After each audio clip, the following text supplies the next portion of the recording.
So from my point of view, the number one requirement for marriage is respect. That's it. So all of you saying, I want somebody who loves me. I want somebody I love. Sorry for busting your bubbles. But you need somebody you respect, and you need somebody who respects you. If you can get that, I think you are on the right course. The first commitment you're making to the other person is respect. Now, people will say respect is earned, and I understand that. There is value in that. You have to earn respect. But you respect people before they even earn it. If you're going to wait for somebody to earn it, it may take a long time. Adam could have said, if let me see your show.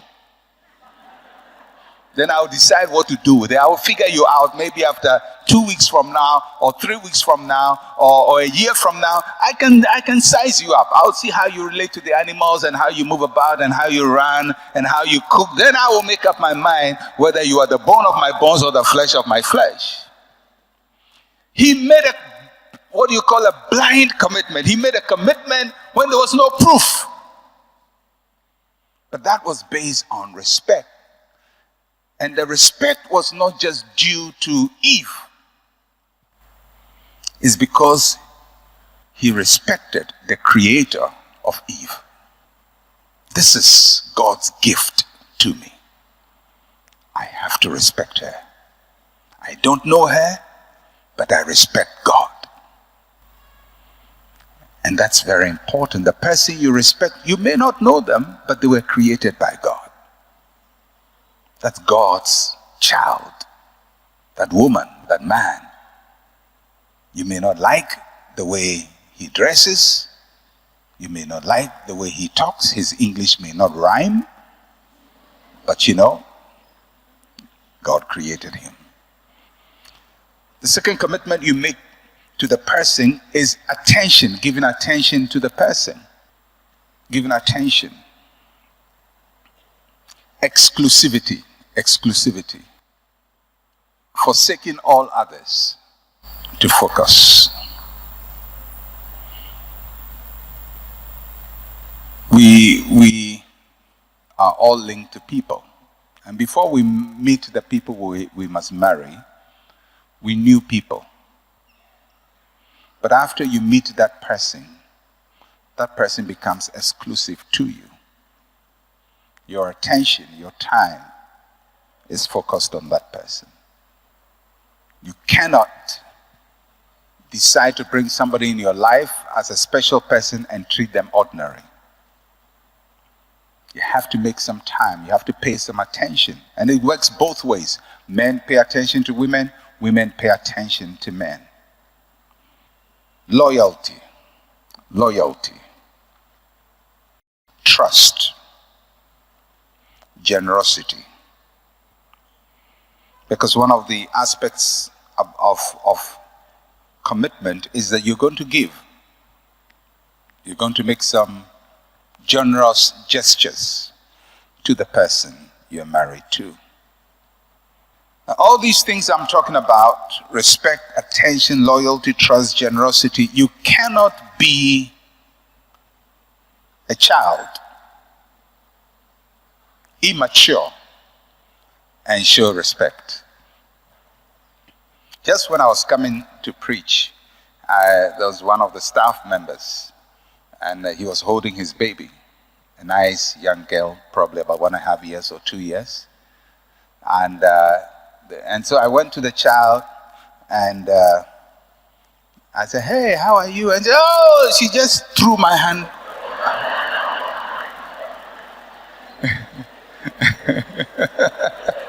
Just threw my hand away. And I said, one day you'll get to know whose hand you threw away. But she has no value. She has no value. And why does she have no value? She's a child. And when she threw my hand away, her father said, hey, you can't do that. Because the father is an adult and knows how to handle things differently. And so it is in relationships. When you are a child in relationship, you have no respect for things of value. But as you mature, your respect level normally should also mature. There are people who grow in age but never mature.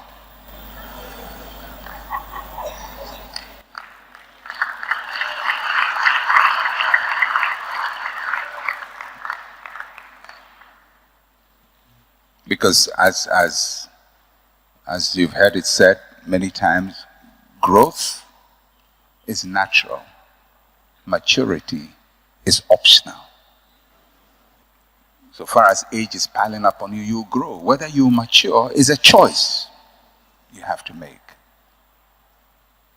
So if you are a child, and you can have somebody who is 30 years old and is a child.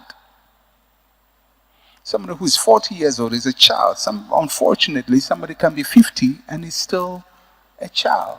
And because they are a child, they mix everything together. And they can't differentiate. They don't even know how to stop when they are in a cycle that is wrong. It takes maturity to make a commitment. And for all the young men and women who are not married, who want to make a commitment, you have to grow. Not just grow in age, but grow in maturity. Because if you make a commitment to somebody, it's going to suck out all the juices out of you. Commitment is hard. It's painful. Because you give and give and give and give and give and give and give. That's all you do. Now you don't give and say, well, I've given, you to give me. I've given, you to give me. No. You give and give and give and give and give. You make a commitment. I'm going to love this person through thick and thin, through whatever the circumstances. I'm going to respect him. I'm going to respect her. I'm going to trust them. I'm going to be loyal. But that commitment must not be one way. And that is why in getting committed to a marriage, you have to, the things you have to look out for is not what trouser he wears. But is he committed? Is she committed? Does she have her bones in this thing? Does she have her flesh in this thing? Because if you are going out with somebody and the person only wants from you, give me, but makes no commitment, I'm telling you the warning signs are so clear, you would be very, very unintelligent not to see that. You should see that. You're giving all the attention, you're giving everything, and this person cares nothing about you. If you want to marry somebody who talks down on you, diminishes your value, insults you before people, disgraces you, and you are not even married yet, but he's disgracing you before friends, and you think he will change, or she will change. She won't change. They won't change, they will improve.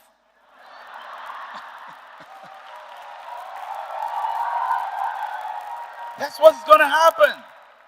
They're going to improve on that habit. So sometimes really the most important commitments you must make is before you get married. You have to really make some of those important decisions. Unfortunately, as a church, by the time people come to us, they've already agreed. So we can't do anything. I mean, somebody introduces, oh, Pastor, this is a girl I want to marry. He's already proposed, accepted. Now what can I do? I mean, the deal is done. commitment to the person. But beyond commitment to the person, you have to make commitment to the marriage itself. You have to make commitment to the marriage. The first commitment you have to make to your marriage, if you're married or you intend to get married, is the commitment of forgiveness. For the sake of the marriage, you make a commitment to forgive. That's an institutional forgiveness or institutional commitment. You heard a story about a man who got up in the morning and told his wife, honey, I'm sorry, I'm sorry, I'm sorry. And the wife says, why do you say sorry? I haven't done anything. He says, I'm going to need it somewhere, sometime during the day.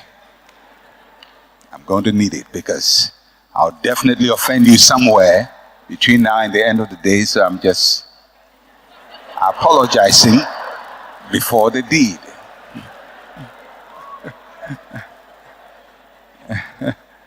So, commitment to forgiveness.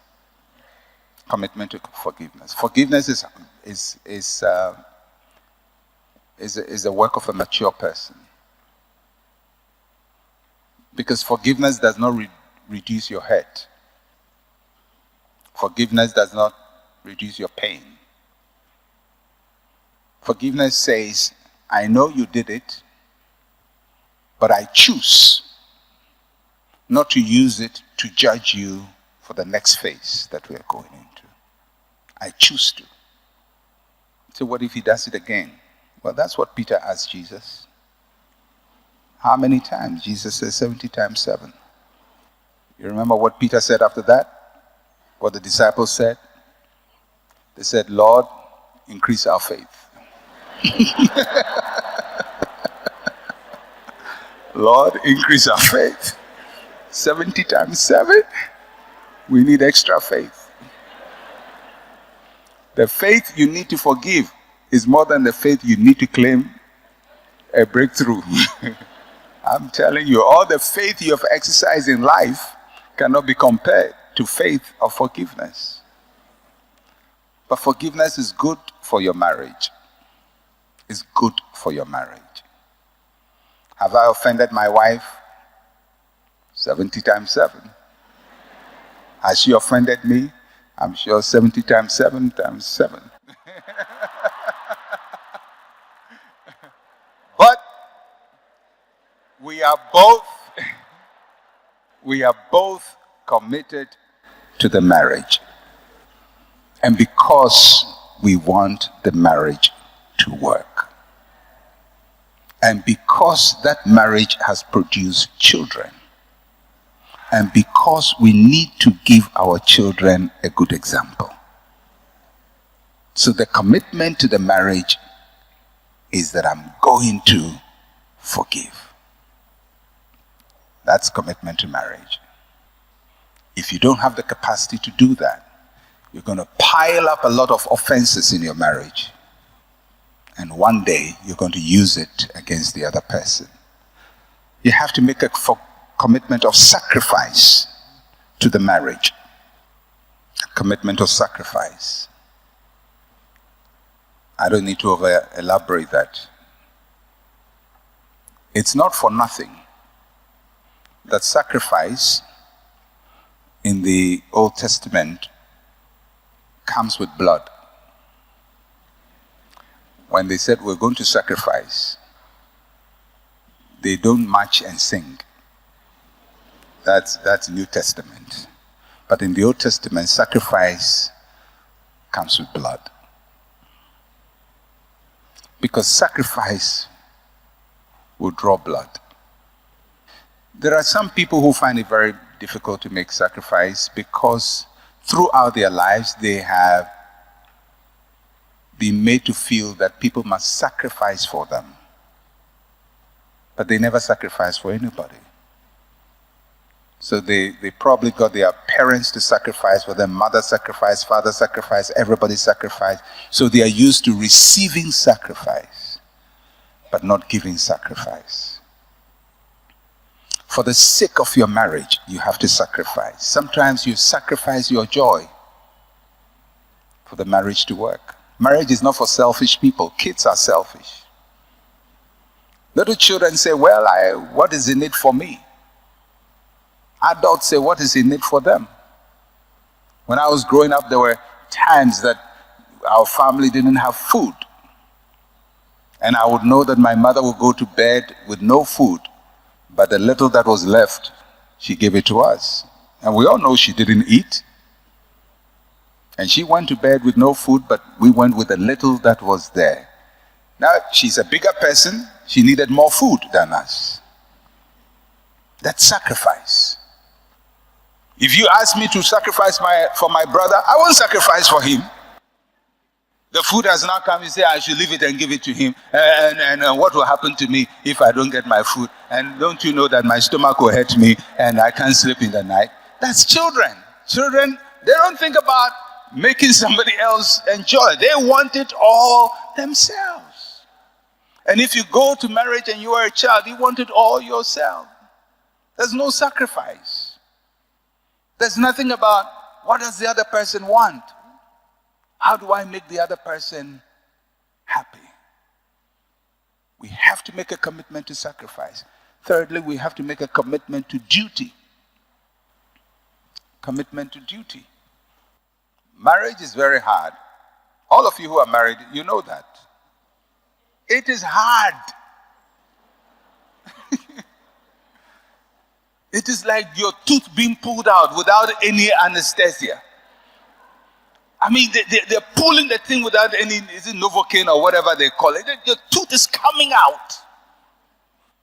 And there's tears in your eyes. And the tooth is still coming. Because it's hard. It's duty. At a certain point, you wonder, where does all my money go? Where is all the money? I'm making money. Where is it? Going.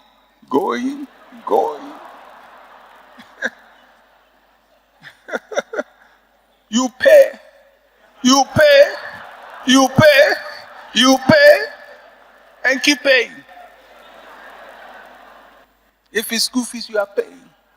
Oh, we want to ice cream. We want this. We want to go out. All our friends have it. We don't have it. My friends have a new shoe. I don't have a new shoe. This is iPad. They have iPhone. They have this. You pay and pay and pay and pay. And it's a long journey, especially when you have many children, because they come in generations. One generation follows the other. When you are about to say free, a new one is coming. Free, you just keep coming. It's commitment to duty. Commitment to duty. It's your job. They didn't ask to be born. It's your job. And you make a commitment to duty. And that is why when you have low income, it adds to your stress. It doesn't mean your marriage will not work, but you will be unhappy for a very long time. You will survive it. You won't die, you will survive. But by the time you finish everybody, life has really drained you. It's duty. That's what our parents did for us. That's what we do for our children. That's what they're going to do for their children and their children's children, children's children. Everybody sacrificing, working hard for the next generation. It's duty. Commitment to duty. Duty is work. Commitment to your wife, commitment to your husband. It's a duty. Commitment to your responsibilities at home. If you have to get a good accommodation for your family, you get it. It's a duty. You can't say, well, me, I'm not a rich man. I'm not a rich man. So why did you produce them? If you are not a rich man and you are not ready to spend, live by yourself. Don't marry. Go through life. Be broke unto yourself. But if you bring somebody else into this world, your child cannot be, as in, daddy, I need to say, hey, I'm not a rich man. You think I'm a rich man? No. No. That's duty. That's duty. Now, I know it's hard. I know it's difficult. You know, our children, they don't know what we go through to put food on the table. All they do is smell the food. Sometimes I don't like it. And you feel like knocking. He said, you don't like what? You don't like this.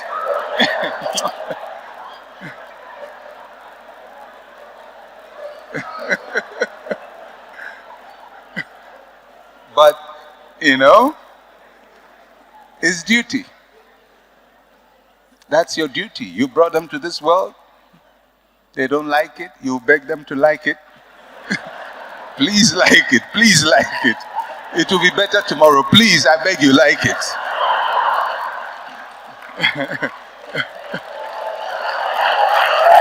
But it's your duty. It's your duty. It's duty. It's a commitment. It's a commitment. It's a commitment. Once you decide to marry, you're potentially going to be a parent. It's a commitment. You don't blame your children for your suffering. You don't blame them for your state of life. You face life, especially if you are a man. And let me just close with that, with the men. I believe we are in a modern world, and I believe that men and women both work. And I believe that sometimes the man can earn more than the woman. I believe that. I believe that. When I started attending the speech and prize giving days of my children when they were very, very young, and we went to go for speech prize giving days, and they started giving prizes, I knew that the women would be richer than the men. I knew then, right from then. Because, first a girl, second girl, third girl, fourth girl, then fifth a boy, then sixth girl. So I just knew that this thing in 30 years from now is going to be a different arrangement. So it's possible for your wife to earn more than you because of current situation. But if you are a man, and you call yourself a man, and you say, I am the head of this house, you must commit to duty. You must commit to duty. You must commit to duty. It may not be easy for you, but you must pray, you must believe God, you must stretch your brain, but you must commit to duty. And don't leave the duty on your wife. I believe the wife can pay the fees, but I believe it's the man's responsibility to pay school fees.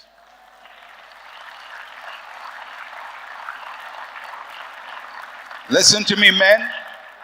2 things you must commit to every man. Where your family sleeps is your job. The roof on top of their head, that's your job. And the education of your children is your job. I'm not saying don't do the other things, but these 2, don't run away from them. No man should run away from that. You must pay the fees of your children. You must. You brought them to this world. You must train them. You must educate them, because education is the key to their destiny. You must be responsible for that key. And don't take them to some rubbish school where they go and learn nothing. You must take your children to the best possible schools because their life must be better than you. You must commit to it. All of you young people who want to get married, you must commit. The men, the boys, men. Commit to it. Your children are going to attend good schools. Good schools. Even if you're going to carry them and walk with them to that school, carry them and walk with them, but you have to pay that fees. You have to sacrifice for them. If life did not treat you well, you must make sure life will treat them well. You must commit to it. Whatever process God is going to use you to take care of your children, you must trust God for that. If it's a scholarship scheme you're going to look for, go look for it. But those children must get a good education. The burden of your children's education is on your head. Every man, it's on your head. Every man, it's on your head. Even if your wife is doing it, just tell them, put it on my head. I'm the man of this house. I am the head of this house. Take it, put it on my head, and take care of your children. And make sure your children have a good place to live. Those two, no man should run away from it. What about chop money? Balance it between the two of you. But these two, you must take care of them. Amen?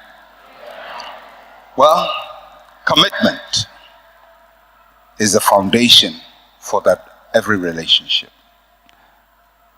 And the statistics shows it is lack of it. 75% of marriages are collapsing for lack of commitment. Lack of commitment. From both ends. It's not men not committed or women not. It's both not committed. So if we want to really build relationships that last, then commitment must be our foundation. Amen. God bless you.